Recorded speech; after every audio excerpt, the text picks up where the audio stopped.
Guys, it's Ryan here with DP Marketing.Services. Thanks for tuning in. Here at you with another video. Also, I'm the author of the book on digital marketing for plumbing and HVAC contractors. Quick plug: this is an awesome book, and actually, it's been kind of fun because we've had a lot of our competitors over the past several months start downloading like our free sample on our website or buying the whole book. So we're starting to see chatter even amongst people who we compete with, which is awesome to me, because the stuff in here, this is not like a sales pitch. This is a strategy book. So this is how to do it, a checklist on how to actually set your things up, literally like how to set goals.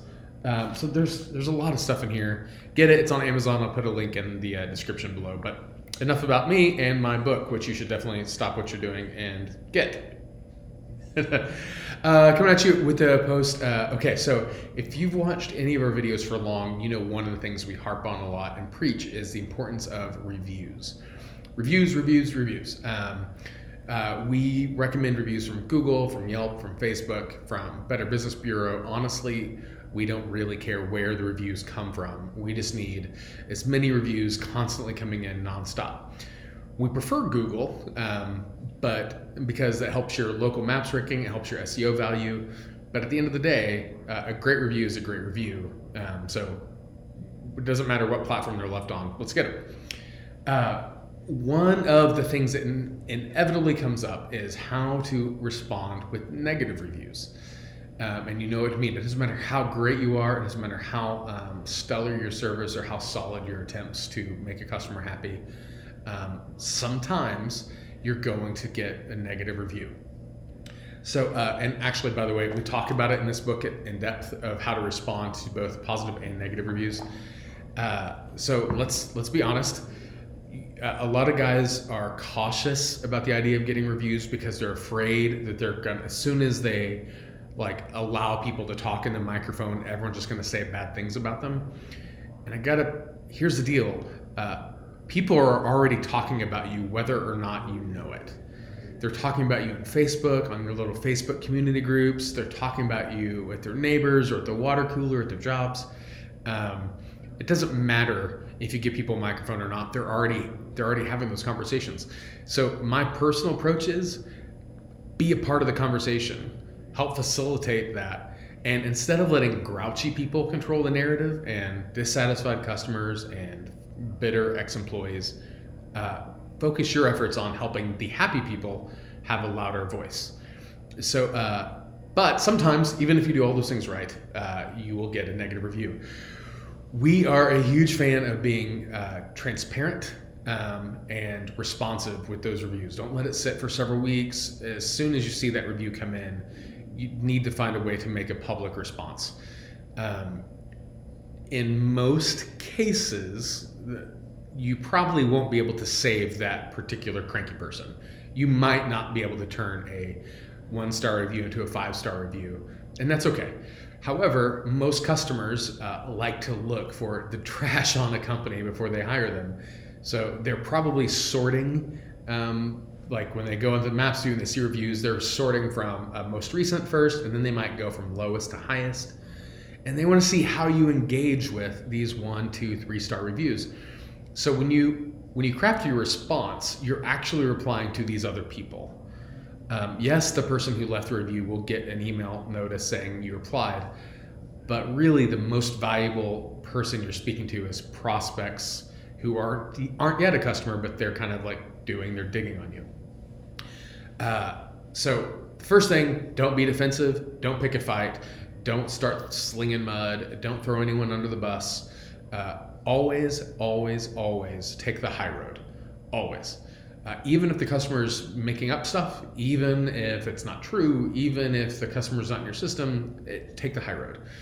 One of the first things that our team does, so if you work with us, we have someone on our team, literally all they do is respond to reviews as they come in, good and bad. When a negative review comes in, the first thing they do is, thank you so much, name, for taking the time to leave us a review. And then we refer to the other multiple reviews that we have. As you can see by our hundreds of 5-star reviews from other happy customers, we commit ourselves to having a high level of service for our customers. And obviously in your case, we let you down. So basically you're saying this is a one-off. Normally we do great, but for some reason something was wrong.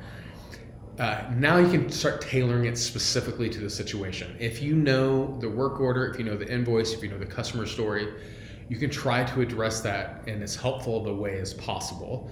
Hey, we went out, we ran the router into your water lines. Actually, we kept chasing the problem until we found out that there was actually a break in your water main. We offered to replace it. As soon as we offered the price, you locked our tools into your house, and then you up and left our property.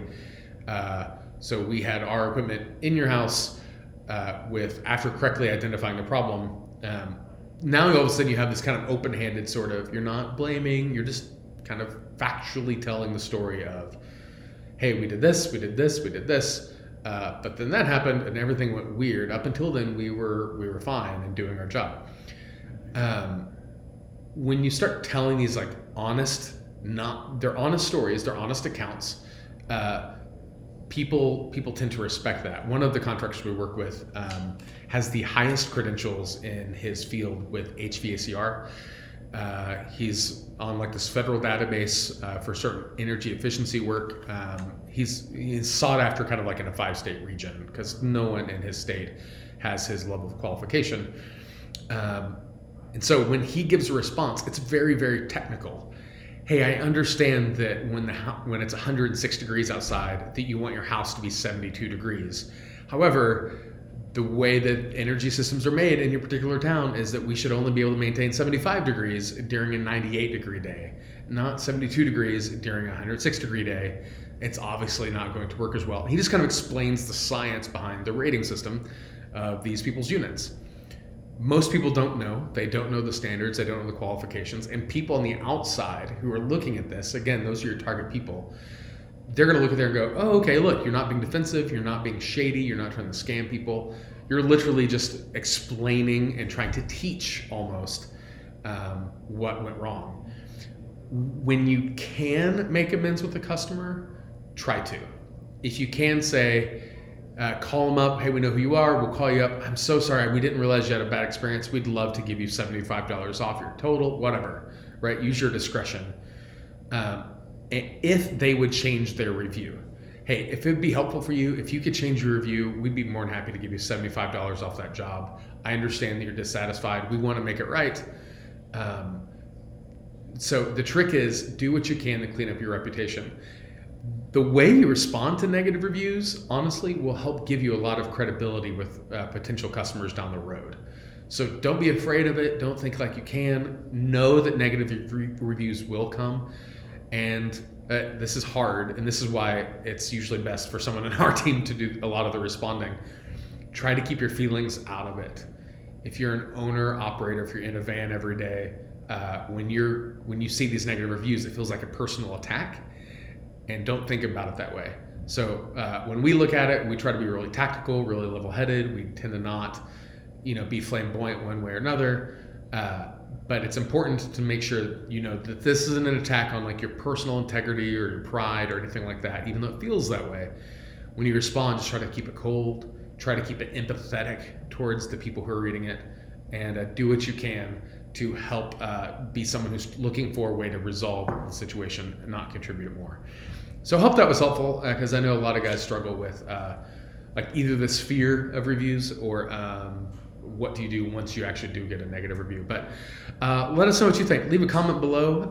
Follow us on Facebook. Subscribe to us on YouTube. Grab this book because there's a whole lot more good stuff in there.